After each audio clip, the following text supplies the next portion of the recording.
Hello and welcome to another SciFirst MovieTalk episode. So, in this episode, I will be discussing Disney's 1994 animated classic, The Lion King, watched as part of Family Film Night.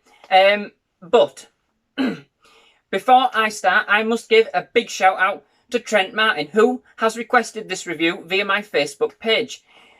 To be honest, Trent had also requested the review of Snow White and Seven Dwarfs that I released a couple of weeks ago, but unfortunately I forgot to add a shout out. So to this end, I sincerely apologise, and therefore here it is, done right, hopefully, for The Lion King. Many thanks for your suggestion, Trent, and for anybody else watching who may have a film that they would like me to review, I would only be too happy to take a stab at it. Let me know. So, this is Disney's 32nd animated classic and comes from an era when Disney kind of were producing some exceptional movies such as Aladdin, The Little Mermaid, Beauty and the Beast, and at the risk of kind of totally jumping the gun, The Lion King. So, just to clarify, this review is for the classic animated tale released in 1994 and not the live-action remake, and I say live-action, was released in 2019. So, just before I get into kind of the nitty-gritty of the film itself, I just kind of wanted to say that this film actually holds a very special place in my heart for kind of a number of reasons. So, the first is that I actually do remember going to see this film at the cinema when it was first released, but it also brings back memories in that I also remember seeing the film on board an overnight ferry on my very first trip abroad with school, which at the time was actually my very first trip abroad, period, to a place called Andernach in Germany. It was quite an experience to try and watch the movie as the ship kind of rocked up and down on some pretty fearsome waves. Additionally, although not quite related directly to the film, I also proposed to my wife many years later when we went to see the Lion King stage show in London on one of our first and of many, what then became many, trips to the grand UK capital. An absolutely magical night in every way. So, anywho, the film was directed by Roger Allers and Rob Minkoff, and for the most part is an original tale, but based on a mix of other works, including Hamlet by William Shakespeare. It revolves around the world of a pride of lions who preside as the rulers of the Pride Lands of Africa, headed by King Mustapha, voiced by the ever excellently distinguished James Earl Jones. At the beginning of the movie, we catch up with Mustapha and his queen, Queen Sarabi, as voiced by Madge Sinclair, being the proud parents that they are and showing off their newborn son, Simba, to their kingdom. This, however, is much to the disdain of Mustapha's younger brother, Scar, as voiced by the brilliantly sinister Jeremy Irons, who, up to the point of Simba's birth, was of course next in line for the throne. We then see Simba, now voiced by Matthew Broderick, grow into a young cub and follow him as he and his best friend Nala, as voiced by Moria Kelly, start causing mischief in the kingdom, pushing their boundaries and their parents' buttons, and getting impatient about being told what to do. Unbeknownst to all, Scar is hatching a diabolical plot to take over the throne, making sure that, in the process, Mustapha and Simba could never take it away from him again, committing a most sincere crime which results in Simba running away, believing he has disgraced the pride. Simba then meets two colourful characters, and often fairly fragrant characters, the comedy duo that is the Lion King's answer to the Jungle Book's Baloo, Timon and Pumbaa. A meerkat and a warthog, respectively, as voiced by Nathan Lane and Ernie Sabella, respectively, who basically show him a more relaxed way of life and a whole new cuisine to boot, via the power of some some choice life mottos and a very catchy song. Via a powerful montage, we then see the team become the best of friends and Simba grow into a strong and imposing fully fledged lion.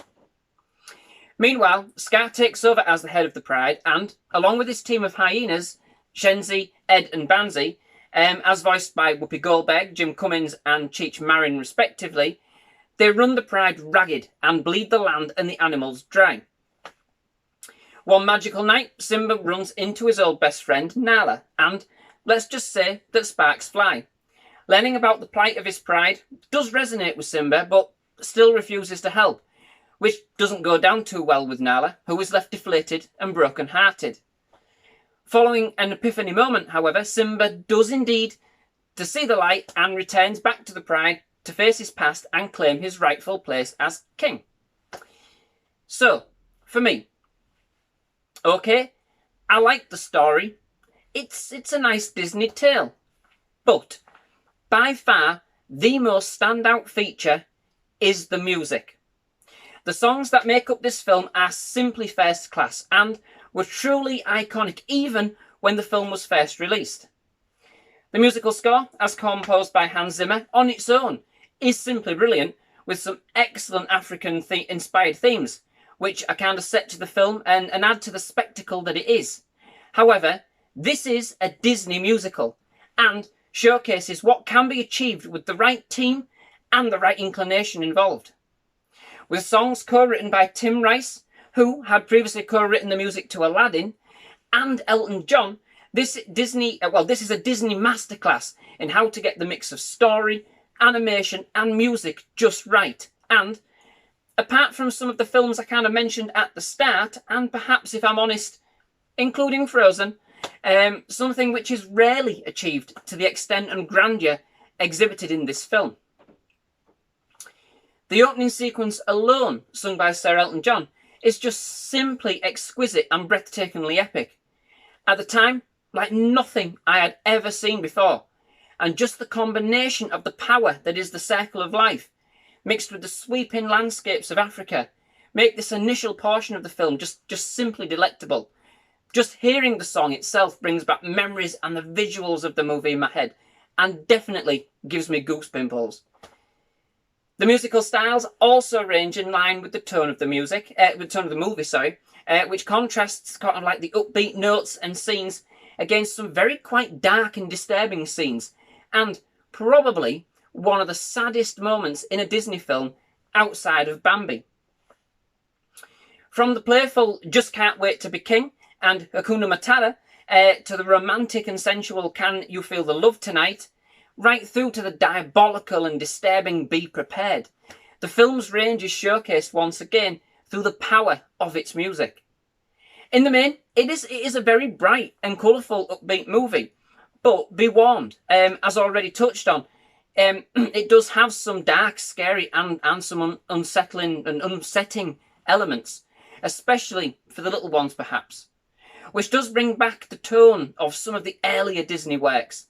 It is certainly a very emotional film, with some very powerful moments, and indeed, I believe, one of the very few Disneys in which one of the main characters dies at the hands of one of the others. Each of the actors lending their voices to the characters actually play their parts exceedingly well, with some real distinguished names such as, of course, James L. Jones, Whoopi Goldberg and Jeremy Irons adding further weight to the overall ethos of the movie. And although I must admit the film does kind of skirt over its main theme being the circle of life, leaving out many of the brutalities of this philosophy. For instance, Simba makes a point of saying that the lions eat the antelope, but yet the antelope still turn up to Simba's initial blessing, as do all of the animals in the kingdom. They're far more forgiving than I would be. I wouldn't have turned up in favour of being eaten myself.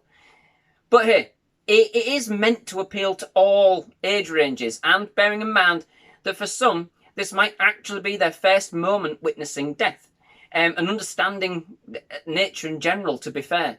So it's not too bad a start in that sense. It mixes the softness of a Disney with a much sharp reality, as they thought could kind of be pushed in such a film, I'm sure. So you do have to give them credit for that, for taking that risk.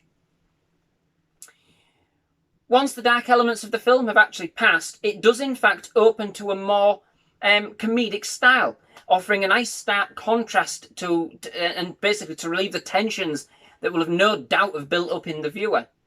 The movie does this by introducing us to two unlikely heroes, Timon and Pumbaa, whose comedy lifts the mood of the film and gives it an almost Jungle Book jazz-like appeal at times. To finish, something that I have forgotten to appreciate in the main is the animation itself. I mean, of course, without this, the film wouldn't be quite as stunning as it is, even with one of the most fantastic soundtracks out there. The animation is simply exquisite in its own right, and the attention to detail for its time, it's simply breathtaking. The animators genuinely captured the heart and essence of the film and the African landscapes, and some of the scenes, such as the stampede of the wildebeest and the musical numbers, could still rival some of the animations made today. So, overall, I'll say it again, an absolutely breathtaking and awe-inspiring movie with a simply outstanding, captivating soundtrack. It is a true Disney classic and one of the finest creations in my opinion. You can certainly tell that everybody involved in making this film, from the ground up, right to the actors lending their voices to the characters, to those involved in the music and the animation, made it into a real labour of love, creating the masterpiece that is The Lion King, that will be beloved for many more generations to come, and will live in the hearts of all that watch it, I'm sure. So, that brings me to the end of this episode. Thank you very much for watching. I do hope you've enjoyed it. If you have, please do leave a like on this video. And of course, please do hit that subscribe button if you haven't already. But please come back to SciFirst MovieTalk for many more movie reviews, trailer reactions, movie gaming related plays, all kinds of movie related things. Thank you very much for watching. Goodbye.